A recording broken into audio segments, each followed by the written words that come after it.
ప్రియ దేవుని బిడ్డలారా, బైబిల్ చదవటం వినటం వల్ల మనలో విశ్వాసం పెరుగుతుంది. మన మార్గానికి త్రోవ చూపుతుంది. సమస్త జనులను శిష్యులనుగా చేయుడి మత్తయి 28:19 వచనంలో దేవుని వాక్యం తెలియచేస్తోంది. తెలుగు బైబిల్స్ను ఆర్ఆర్కే మూర్తి గారు రీసెర్చ్ చేసి విశ్లేషణ చేసిన బైబిల్లోని ప్రతి అధ్యాయాలను వచనాలను వరుస క్రమంలో అనగా ఆదికాండం నుండి ప్రకటనా గ్రంథం వరకు ఇవ్వబడుతుంది. ప్రతి ఒక్కరూ ఆధ్యాత్మికంగా విశ్వాసంలో బలపడి మీ జీవితంలో ఎదుర్కొంటున్న సమస్యల నుండి విడుదల పొందండి. ప్రతి ఒక్కరూ మీ దీవెన టీవీని సబ్స్క్రైబ్ చేసి ఈ వాక్యాన్ని లైక్ చేసి మీ మిత్రులకు బంధువులకు షేర్ చేయండి. దేవుని సువార్తను ప్రకటింపబడుటలో మీరు పాలిభాగస్తులు కండి. ప్రియ దేవుని బిడ్డలారా, మన ధ్యాన భాగం యోహాను సువార్త 13వ అధ్యాయం 21 నుండి 38వ వచనం వరకు ఏకాగ్రతతో వినండి. యేసు శిష్యుల పాదాలు కడిగిన తరువాత ఆత్మలో కలవరపడి, మీలో ఒకడు నన్ను అప్పగిస్తాడని మీతో నిశ్చయముగా చెబుతున్నాను అని రూఢిగా చెప్పాడు. ఆయన ఎవరిని గూర్చి ఇలాగు చెప్పాడు అని శిష్యులు సందేహపడుతూ ఒకరి తట్టు ఒకరు చూచుకుంటూ ఉండగా, ఆయన శిష్యులలో యేసు ప్రేమించిన ఒకడు యేసు రొమ్మున ఆనుకుంటూ ఉన్నాడు. గనుక ఎవరిని గూర్చి ఆయన చెప్పాడో అది తమకు చెప్పమని సీమోను పేతురు అతనికి సైగ చేశాడు. అతడు యేసు రొమ్మున ఆనుకుంటూ ఆయనను అడిగాడు, ప్రభువా, అతడెవరు? అందుకు యేసు అన్నాడు, నేను ఒక ముక్క ముంచి ఎవనికిస్తానో వాడే. వెంటనే యేసు ఒక ముక్క ముంచి సీమోను కుమారుడైన ఇస్కరియోతు యూదాకిచ్చాడు. వాడు ఆ ముక్క పుచ్చుకొనగానే సైతాను వానిలో ప్రవేశించాడు. యేసు, నీవు చేస్తున్నది త్వరగా చెయ్యి అని వానితో చెప్పగా, ఆయన ఎందు నిమిత్తము అతనితో అలాగు చెప్పాడో అది భోజనానికి కూర్చుండిన వారిలో ఎవనికీ తెలియలేదు. డబ్బు సంచి యూదా వద్దనే ఉంది గనుక పండుగకు తమకు కావలసిన వాటిని కొనమని గాని బీదలకేమైనా ఇయ్యమని గాని యేసు వానితో చెప్పినట్లు కొందరనుకున్నారు. వాడు ఆ ముక్క పుచ్చుకొని వెంటనే బయటికి వెళ్లాడు. అప్పుడు అది రాత్రివేళ. యూదా తనను అప్పగిస్తాడని అన్నప్పుడు ఆయనలో ఒక మూలుగు బయలుదేరింది. శిష్యులందరూ ఈ మాట విని నిర్ఘాంతపోయారు. ఆ గదిలో అందరి ముఖాల మీద సంభ్రమం, ఆశ్చర్యం కనిపించాయి. యూదా యేసును అప్పగిస్తాడు అంటే ఎవరూ నమ్మలేకపోయారు. యూదా ఎంత తెలివిగా తన పని చేస్తూ వచ్చాడో గమనించండి. ప్రతి ఒక్కడూ నేనా నేనా అని స్వగతంలో ప్రశ్నించుకోసాగారు. నీవా నీవా అని ప్రతి ఒక్కడూ పక్కవాని ముఖంలోకి అనుమానంగా చూస్తున్నాడు. ఎవడా ద్రోహి అంటూ ప్రతి ఒక్కని ముఖము ప్రశ్నార్థకపు గుర్తుగా మారిపోయింది. యోహాను, పేతురు సంజ్ఞల ద్వారా మాట్లాడుకుంటున్నారు. మిగతా శిష్యులు ఇదంతా గమనిస్తున్నారు. అందరిలో కలవరం బయలుదేరింది. యోహాను యేసు వక్షాన్ని ఆనుకున్నందున పేతురు దూరాన్నుంచి యోహానుకు సైగ చేసి, ఆ వ్యక్తి ఎవరో ప్రభువును అడిగి తెలుసుకో అంటూ సంజ్ఞలు చేశాడు. విందుల్లో సాధారణంగా గౌరవనీయుడైన వ్యక్తికి విందు యజమాని ముక్క ముంచి ఇస్తాడు. ఇది సాంప్రదాయం. యేసు యూదాను గౌరవించాడు. ముఖ్య అతిథిగా ఎంచాడు. ముక్క ముంచి ఇచ్చాడు. నేను ముక్క ముంచి ఎవరికిస్తానో వాడే నన్ను అప్పగించేవాడు. అతణ్ణి తన స్నేహితుడిగా చూస్తున్నాడు ప్రభువు. యూదా 2 దారులు కలిసే చోట నిలిచి ఉన్నాడు. యేసు ప్రభువు యూదా కోసం తలుపు తెరిచే ఉంచాడు. గెత్సెమనీ తోటలో యేసు యూదాను ఎలా సంబోధించాడు? మత్తయి సువార్త 26వ అధ్యాయం 50వ వచనం. చెలికాడా, నీవు చేయవచ్చినది చెయ్యి అన్నాడు యేసు. యూదా ఏమి చెయ్యబోతున్నాడో యేసుకు తెలుసు. అయితే అది చేయడానికి యేసు అతణ్ణి ప్రేరేపించలేదు, బలవంతం చేయలేదు. చివరి ఘడియ వరకు యేసు యూదాను తన స్నేహితుణ్ణిగానే చూస్తున్నాడు. సైతాను యూదాను క్రమేణా వశపరుచుకున్నాడు. సైతాను అకస్మాత్తుగా ఉన్నట్లుండి ఏ విశ్వాసిని వశపరుచుకోజాలడు. నెమ్మదిగా ఒక్కొక్క మెట్టు కిందికి దించుతాడు సైతాను. యేసు ప్రభువు యూదాకు ఎన్నో అవకాశాలిచ్చాడు. అతడు పశ్చాత్తప్తుడవడానికి ప్రభువు ద్వారం తెరిచి ఉంచాడు. అవకాశాన్ని వినియోగించుకోకుండా అతడు ధిక్కరించినప్పుడు యూదా ఒక మెట్టు దిగినట్టే. చివరికి సైతానుకు పూర్తిగా వశమైపోయాడు. దేవుడు ఎవరినీ నరకానికి పంపడు. ఆ వ్యక్తి కావాలని నరకం దిశగా పరిగెత్తి అందులో పడితే దేవుడు ఏమీ చేయలేడు. ఇస్కరియోతు యూదా గతి అంతే అయింది. మానవుని తీర్మానాన్ని దేవుడు రద్దు చెయ్యడు. నాకు క్రీస్తు కావాలి అంటే క్రీస్తు నీ వాడవుతాడు. నాకు క్రీస్తు వద్దు అంటే క్రీస్తు నీకు దూరమైపోతాడు. మానవుని తీర్మానాన్ని దేవుడు బలపరుస్తాడు. తీర్మాన మాత్రం చేత నిత్యత్వంలో నీవు ఏమి కాగలవో అది ఇప్పుడే స్థిరపడిపోతుంది. యూదా, నీవు ఏమి చెయ్యదలుచుకున్నావో అది వెంటనే చెయ్యి అంటున్నాడు ప్రభువు. ఏ తీర్మానమైనా వెంటనే జరిగిపోవాలి. అది ప్రభువు చిత్తం. పండుగ సమయంలో యేసును బంధించటానికి మతనాయకులు భయపడ్డారు. గాని ప్రభువు అంటున్నాడు, మీరు చేయదలుచుకున్నదేదో త్వరగా చెయ్యండి. వెంటనే ఇస్కరియోతు యూదా యేసును మతనాయకులకు పట్టివ్వడానికి త్వరగా సాగిపోయాడు. యూదా ప్రభువును అప్పగిస్తాడని అంతవరకు ఎవరూ అనుకొని ఉండలేదు. యూదా ఖజానాదారు, డబ్బు అతని చేతిలో ఉంటుంది. పస్కా పండగ సమయంలో బీదలకు సహాయం చేస్తారు. వారి కోసం అవి ఇవి కొంటారు. నీవు చేసేదేదో త్వరగా చెయ్యి అంటే బీదల కోసం ఏమైనా కొనాల్సి ఉంటే త్వరలో ఆ పని చెయ్యి అంటున్నాడని వారనుకున్నారు. యేసు ముక్కముంచి యూదాకిచ్చాడు. అతడు దాన్ని తీసుకొని బయటికి చీకట్లోకి వెళ్లిపోయాడు. అవి సైతాను ఘడియలు, చీకటి. ఈజిప్టులో ఆ భయంకర కాళరాత్రిని జ్ఞాపకం చేసుకోండి. యూదా నిత్య గాఢాంధకారంలోకి నడిచి వెళ్లాడు. దేవుడు చేసేది ఏదైనా తొందరపడి చెయ్యడు. సైతాను తొందరగా హడావిడి చేస్తాడు. సైతానుకు అట్టే సమయం లేదు. అందుకే వాడికి అంత తొందర. దేవుని సంకల్ప సిద్ధికి నిత్యత్వమున్నది. ఈ సత్యాన్ని తరచూ మనం గ్రహించలేకపోతున్నాము. యేసు ప్రభువు ఉన్న ఆ గదిలో వాతావరణమంతా పూర్తిగా మారిపోయింది. యూదా వెళ్లిపోయాడు. అప్పుడు యేసు ప్రభువు తన శిష్యులను ఉద్దేశించి అమూల్యమైన సంగతులు మాట్లాడాడు. వారు భయపడ్డారు. మేడగదిలో వారందరిపై శిలువ నీడలు పడ్డాయి. వారి మనస్సులను యేసు ఊర్ధ్వముఖంగా పరలోక దిశగా పైకి ఎత్తుతున్నాడు. ఇక్కడి నుండి ఇప్పటి నుండి అక్కడికి అప్పటికి వారి ఆలోచనలను పొడిగిస్తున్నాడు. భౌతికం నుండి పైకి వారి ఆత్మలను ఎత్తుతున్నాడు. 31వ వచనం నుండి, వాడు అనగా ఇస్కరియోతు యూదా వెళ్లిన తరువాత యేసు అన్నాడు, ఇప్పుడు మనుష్య కుమారుడు మహిమపరచబడి ఉన్నాడు. దేవుడు ఆయన యందు మహిమపరచబడి ఉన్నాడు. దేవుడు ఆయన యందు మహిమపరచబడిన ఎడల దేవుడు తన యందు ఆయనను మహిమపరుస్తాడు. వెంటనే ఆయనను మహిమపరుస్తాడు. పిల్లలారా, ఇంక కొంతకాలము మీతో కూడా ఉంటాను. మీరు నన్ను వెతుకుతారు. నేను ఎక్కడికి వెడతానో అక్కడికి మీరు రాలేరని నేను యూదులతో చెప్పిన ప్రకారము మీతో చెబుతున్నాను. మీరు ఒకరిని ఒకరు ప్రేమించుకోవాలని మీకు కొత్త ఆజ్ఞ ఇస్తున్నాను. నేను మిమ్ములను ప్రేమించినట్లే మీరు ఒకరినొకరు ప్రేమించాలి. మీరు ఒకని ఎడల ఒకరు ప్రేమగలవారైన ఎడల దీనిని బట్టి మీరు నా శిష్యులని అందరూ తెలుసుకుంటారు.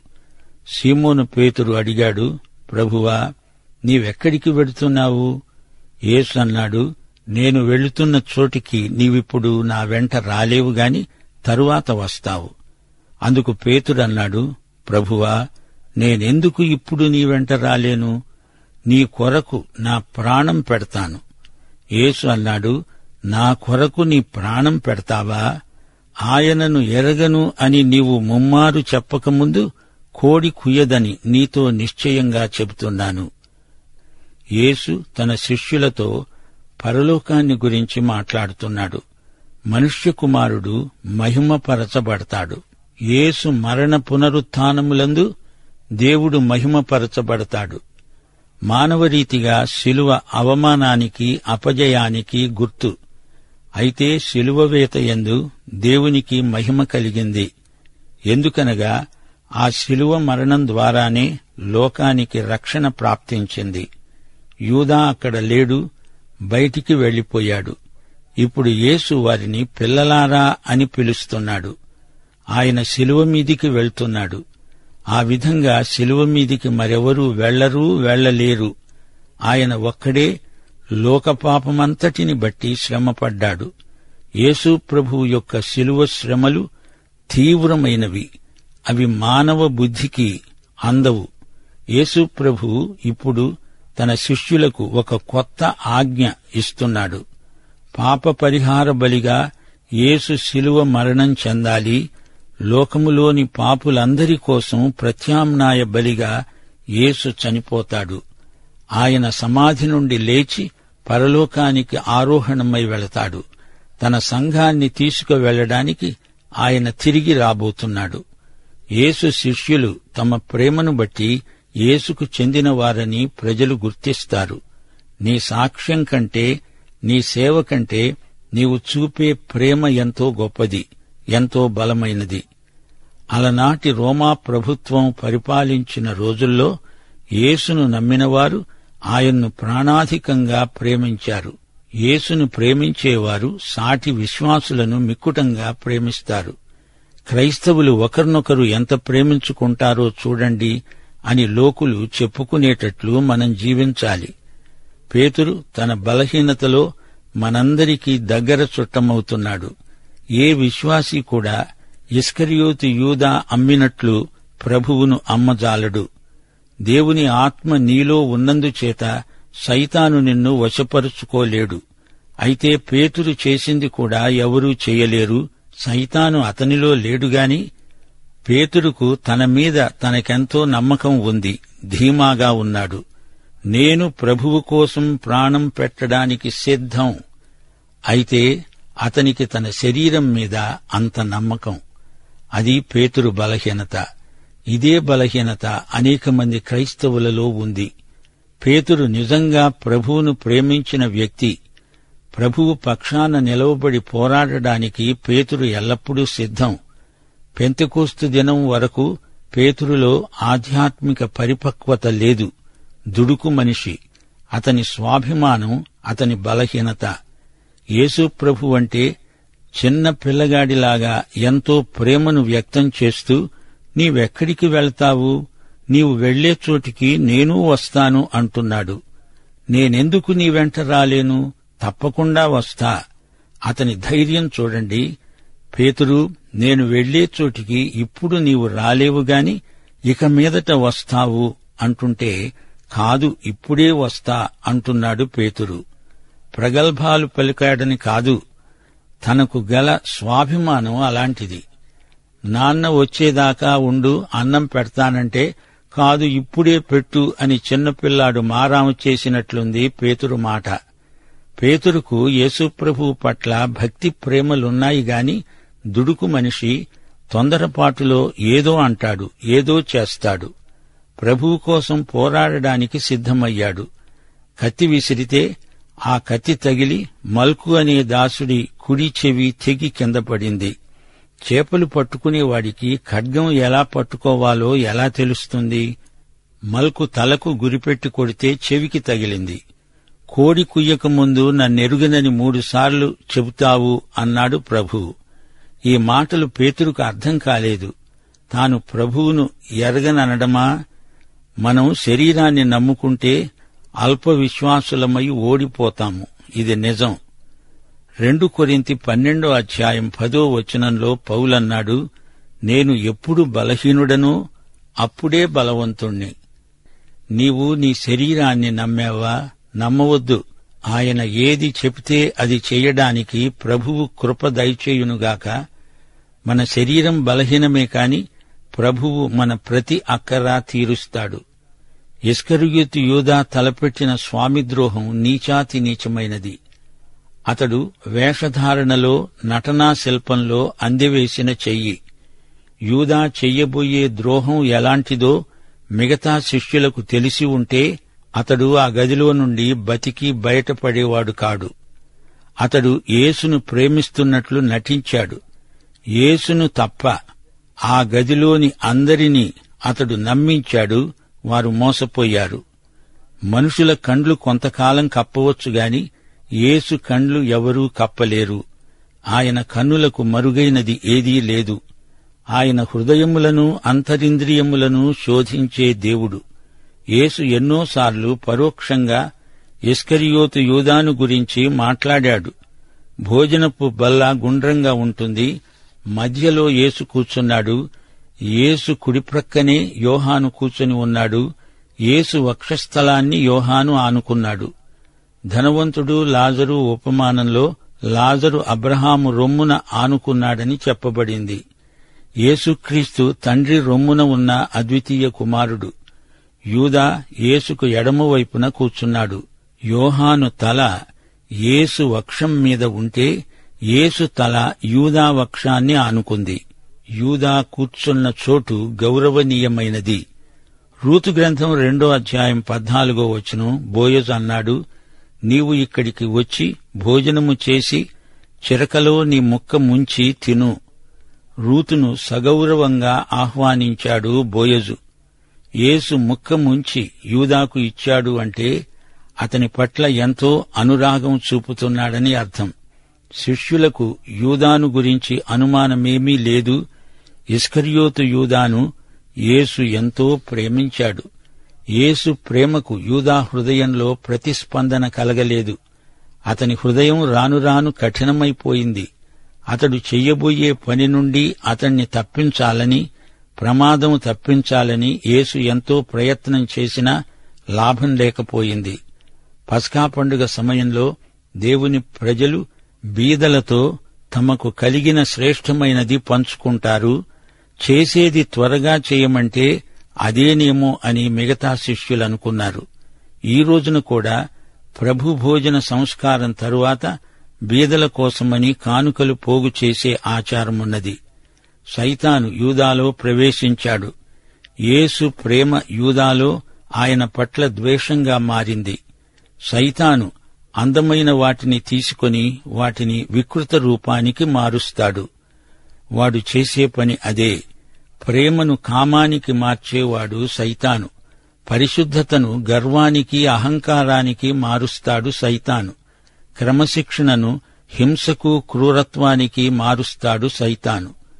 తన ఉద్దేశాలకు అనుగుణంగా దేవుని ప్రజల ప్రత్యేకతను లోక మర్యాదకు దిగజారుస్తాడు అపవాది. ఆ రాత్రివేళ యూదా బయటికి వెళ్లిపోయాడు. యేసు వద్ద నుండి ఎవడైనా తన చిత్తం నెరవేర్చుకోవడానికి బయటికి వెళ్లాడంటే చీకట్లోకి వెళ్లిపోయాడని అర్థం.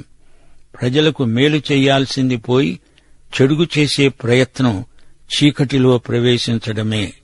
యేసు నుండి దూరమైపోయినవాడు చీకట్లో కలిసిపోయాడని అర్థం.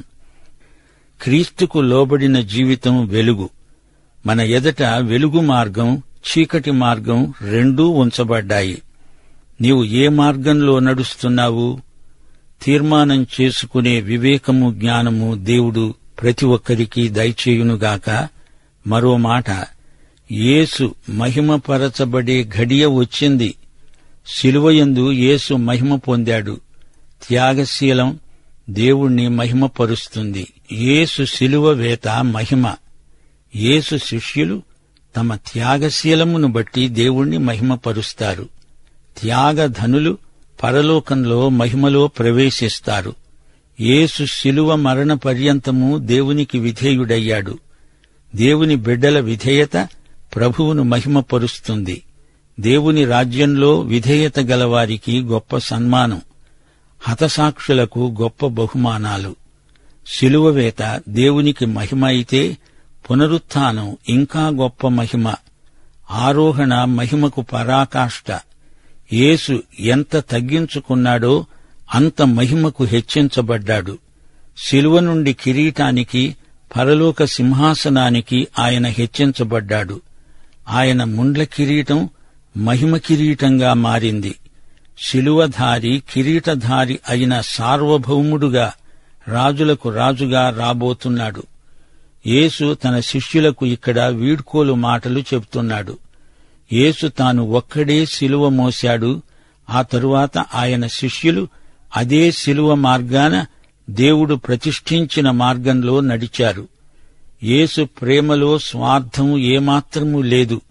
ఆయన ప్రేమ పరార్థమే.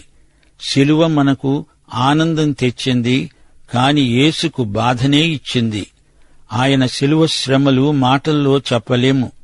యేసు తన శిష్యులతో ఎంతో సన్నిహితంగా జీవించాడు. వారి ఆంతర్యం ఆయన బాగా ఎరుగును. వారి బలహీనతలేవో ఆయనకు బాగా తెలుసు. ఆయన వారిని ఎంతో ప్రేమించాడు. మనిషి ఎలాంటి స్థితిలో ఉన్నా యేసు వారిని పూర్తిగా సంపూర్ణంగా ప్రేమించాడు. యేసు క్షమించలేనంత పాపమంటూ ఉండదు. పేతురు, ఇప్పుడు నేను వెళ్లే చోటికి నీవు రాలేవు, తరువాత వస్తావు. ప్రభువు చెప్పిన ఈ మాట నెరవేరింది. పేతురు ప్రభువు కోసం హతసాక్షి అయ్యాడు. నీవు ఈ యేసుక్రీస్తును స్వకీయ రక్షకుడుగా ఎరుగుదువా? నీవు రక్షించబడ్డావా? దేవుడు నిన్ను సమృద్ధిగా దీవించునుగాక. ఆమేన్.